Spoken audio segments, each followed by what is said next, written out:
MSN ഇൻസൈഡറിലേക്ക് അവർക്കും സ്വാഗതം. Yes, അങ്ങനെ അയാൾ വീണ്ടും വരുന്നു.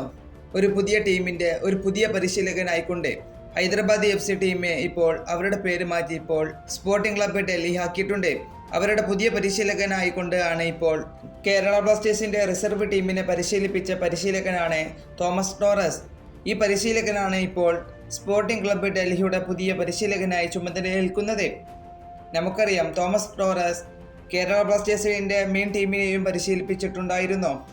അതായത് മിക്കാഹിൽ സ്റ്റേറയെ സാക്ക് ചെയ്തതിന് ശേഷം ബാക്കിയുള്ള പകുതി സീസണും ചുമതലയേറ്റിരുന്നത് തോമസ് ടോറസും TG പുരുഷോത്തമനുമായിരുന്നു.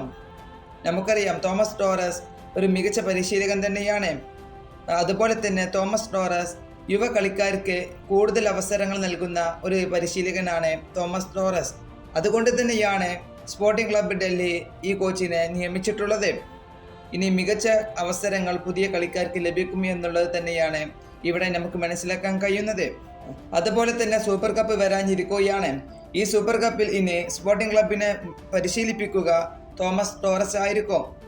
അതുപോലെ തന്നെ നമുക്കറിയാം, തോമസ് ടോറസ് ഒരു പോളിഷ് പരിശീലകനാണ്. ഒരു മികച്ച പരിശീലകൻ തന്നെയാണ് തോമസ് ടോറസ്.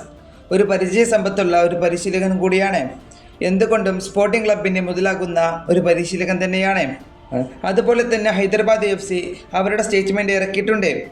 അതിൽ അവർ പറയുന്നത് ഇങ്ങനെയാണ്: തോമസ് ടോറസിൻ്റെ നേതൃത്വത്തിൽ ഞങ്ങളുടെ ക്ലബിൻ്റെ മുന്നോട്ട് പോകുന്നതിൽ ഞങ്ങൾ ആത്മവിശ്വാസം പ്രകടിപ്പിക്കുന്നു. അതുപോലെ തന്നെ യുവതാരങ്ങൾക്ക് മികച്ച പരിശീലനം ലഭിക്കുകയും ടീമിൻ്റെ ദിശയും നിലവാരവും ഉയർത്തുകയാണ് ഞങ്ങളുടെ പ്രധാന ലക്ഷ്യം എന്നാണ് ഇതിലൂടെ ക്ലബ് സ്റ്റേറ്റ്മെൻറ്റ് ഇറക്കിയിരിക്കുന്നത്. ഈ വീഡിയോ ഇവിടെ അവസാനിപ്പിക്കുന്നു. ഫുട്ബോൾ ലോകത്തെ കൂടുതൽ വിശേഷങ്ങളുമായി അടുത്ത വീഡിയോയിൽ വീണ്ടും കാണാം.